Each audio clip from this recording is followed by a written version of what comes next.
Hey there friends, out in the garage today doing a little bike maintenance. We're actually going to be installing these Ergon GA3 grips on my fat tire mountain bike. So I'm going to be showing you obviously the proper way to install these guys and then show you something on the edge here that I kind of dislike after a minor crash that I have. So let's get started.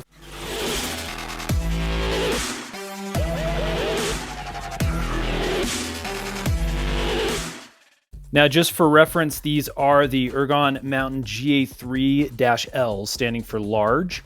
And I purchased these, you can see, for 30 bucks at a local bike shop.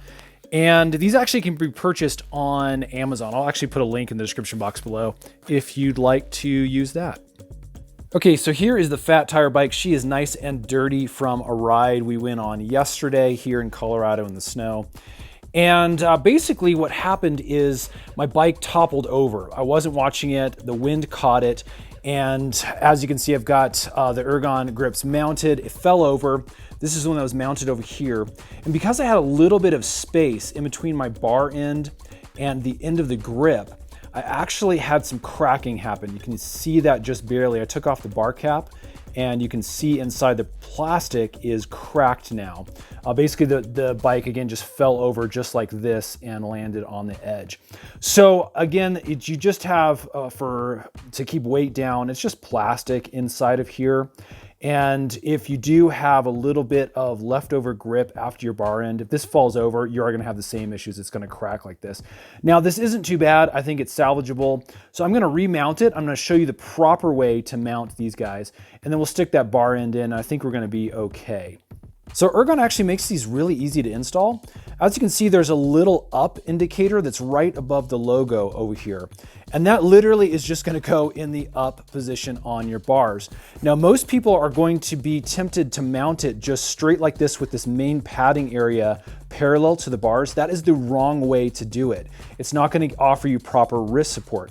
What you wanna do is have it angled up in that direction. And again, I'll show you this again, when you put it on, it makes it really easy to just keep that up in the right position so you get that right angle. The reason they do this is because if you had it flat and you're riding, again, you're putting a lot of pressure on your wrist, pushing it down like this and causing that wrist fatigue that you can get on longer rides. When you are forced to push your hand up in this position to keep it nice and straight, you can see, then you actually are really gonna save a lot of fatigue. So again, that's the idea behind the design. Just remember when you put these in, you're going to be angling them up a little bit just like this. All right, with that being said, all I'm gonna do is just slip these on. This is a 2.5 in the metric on an Allen key. So just make sure that's loose and you'll be able to slip this on. It only has one of these clamps. You know, some of the other grips I've seen have another clamp that goes on this way, but you really only need one for these grips. They stay on pretty tight. So once we have it on, I'm just gonna slip this as far as I need to over here. I usually leave just a little bit of space in between my brake lever and where the grip ends up. I'm gonna push that into the up position, and that is gonna be right about like that. Again, you can see the up is now straight with my bars, which puts the grip in a little bit of almost a 45-degree angle, as you can see, just like that. I'm gonna go ahead and get my Allen key and let's tighten this down. Okay, with our Allen key, I'm just going to tighten this down just a little bit by going clockwise. Again, this is rated at 3 Newton meters. If you guys have a little Allen key torque wrench, this will make this job nice and easy. Otherwise, go ahead and just make sure it's tight.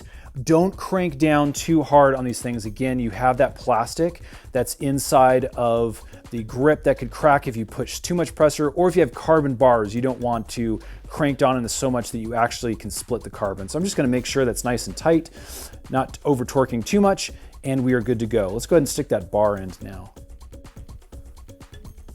Just gonna push that in. Again, you can push the label kind of any way you want, and that looks like it's gonna hold for us. Again, this is a little more loose now on the end because of that cracking. So that'd be my only complaint, is that if your bike is toppling, be very, very careful. If you have a little bit of squish in this area, it really can crack if it falls directly onto that bar end. Otherwise, we are good to go now, ready to get back out on the trails. Friends, I hope that's helped. I really do recommend these grips. Again, check the description box below if you want to purchase these on Amazon. And give the video a thumbs up if this has helped. Stay tuned as well. You might want to subscribe because we actually have a bunch of more bike videos that are coming up really soon. Thanks so much for watching.